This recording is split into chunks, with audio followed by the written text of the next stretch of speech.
All right, Warren, earlier you talked about selling some of the Apple shares in order to build up your cash supply, and I think it's had a lot of people wondering where you see opportunities or what might be coming or market valuation. So I'll ask this question from Foster Taylor. At the 1999 annual meeting, you mentioned that if you owned all of America's 500 businesses, you would be making $334 billion while paying $10.5 trillion.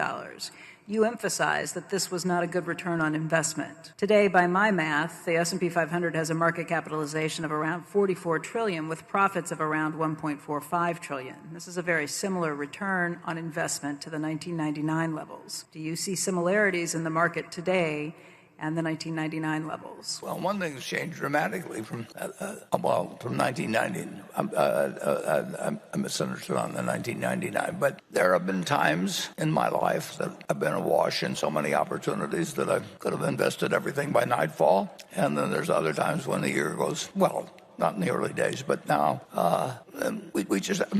we haven't seen anything that makes sense that moves the needle. Now, we've made small acquisitions during the year. Our companies have made acquisitions, and we, Greg and I may talk about something that involves a $300 million purchase or something like that. And, if it fits well enough, we do it. But, and if our managers see things that fit them, we want to look at them because our managers do not have necessarily the same equations in mind that we do.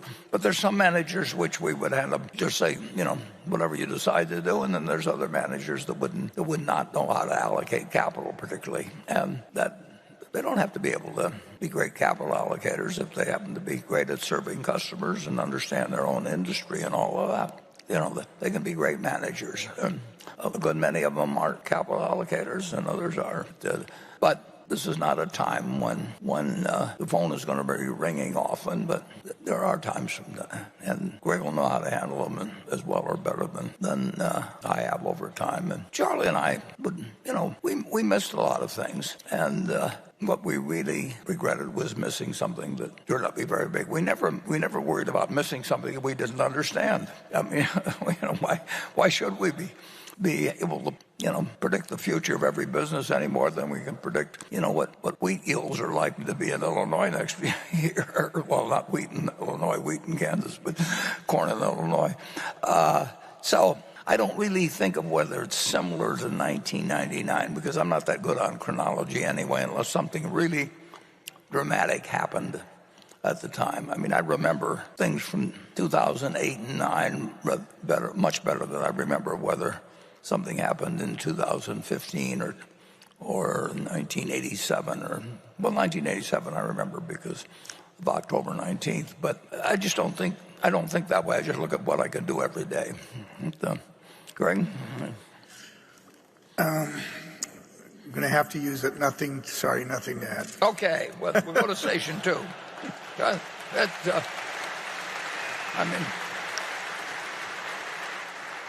It's nice to know what lines you can get an applause for. Warren Buffett's answers. 1. We are not seeing significant investment opportunities at present, and there are few attractive deals in the market. 2. We are making smaller acquisitions, but there are no opportunities compelling enough to drive large investments. 3. The capital allocation abilities of company CEOs vary, and while some may excel in customer service, they may not be adept at capital allocation. 4. Regarding similarities between the market in 1999 and the current market, I'm avoiding detailed comparisons and focusing on the daily tasks at hand. 5. I'm not overly concerned about missing out on past investment opportunities, and I avoid investing in businesses I don't understand. Let's move on to the next. So here's my question for you, Mr. Buffett. Towards the end of 2018, you mentioned that you guarantee you could make a 50% annual return if you had to start again with under $1 million. The question is, if tomorrow you woke up in the body and you had some money to invest on a full-time basis, what method or methods would you use to achieve that return? Would it involve flipping through 20,000 pages of Moody's manual or similar publications? Yep. Or would it be hunting for great companies at a fair price as Mr. Munger would? Or would it be combination of both, with opportunity cost serving as the final arbiter of which method to use, given that your investing opportunity has now broadened significantly? Good question. I'm glad you came. And the answer would be, in my particular case, it would be going through the 20,000 pages. And since we were talking about railroads, I went through the Moody's Transportation Manual a couple of times. That was 1,500 or 2,000 pages, or probably 1,500 pages. And I found all kinds of interesting things when I was 50 or when I was 20 or 21. And I don't imagine there's anybody here that knows about the Green Bay and Western Railroad Company. But there were hundreds and hundreds of railroad companies, and I like to read about every one of them. The Green Bay and Western, in those days, everybody had a nickname for railroads. I mean, that was just what Northern Pacific was the Nipper, and Phoebe Snow was one of them in the east that used to go up to Cornell, and the Green Bay and Western was known as Grab Baggage and Walk, and GB&W. And they had a bond that was actually the common stock, and they had a common stock that was actually a bond, and that could lead to unusual things, but they wouldn't lead to unusual things that would work for you with many millions of dollars. But if you collected a whole bunch of those, which I set out to do, and actually that's what impressed Charlie when I first met him, because I knew all the details of all these little companies on the West Coast that he thought I would never have heard of. But I knew about the Los Angeles Athletic Club or whatever it might be, and he thought he was the only one that knew about that, and that became an instant point of connection. So to answer your question, I don't know what the equivalent of Moody's manuals or anything would be now, but I would try and know everything about everything small, and I would find something. And with $1 million, you could earn 50% a year. But you have to be in love with the subject. You can't just be in love with the money. You really got to just find it like essentially like, people find other things in other fields because they just love looking for it. A biologist looks for something because they want to find something. And that's built into, I don't know how the human brain works that much, and I don't think anybody understands too well how the human brain works. But there's different people that just find it exciting to expand their knowledge in a given area.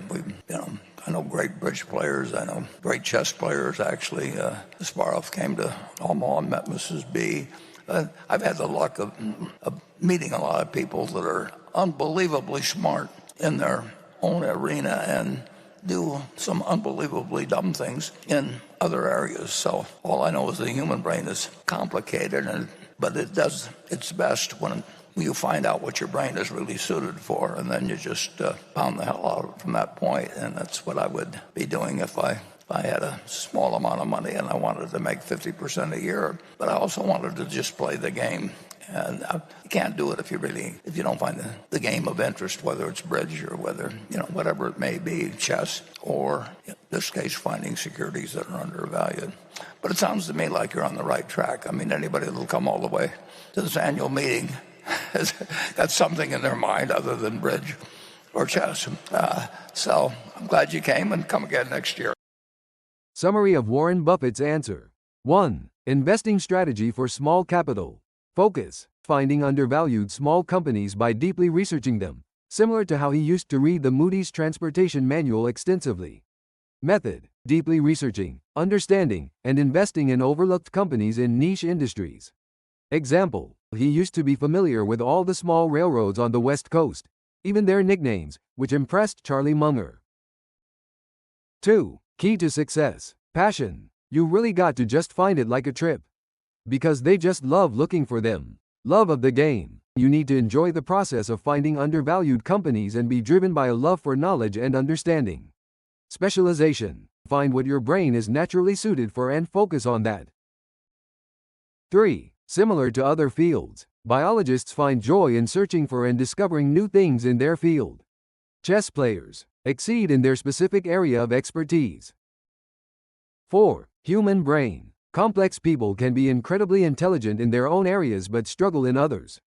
Best potential. Tap into your natural strengths and passion to excel.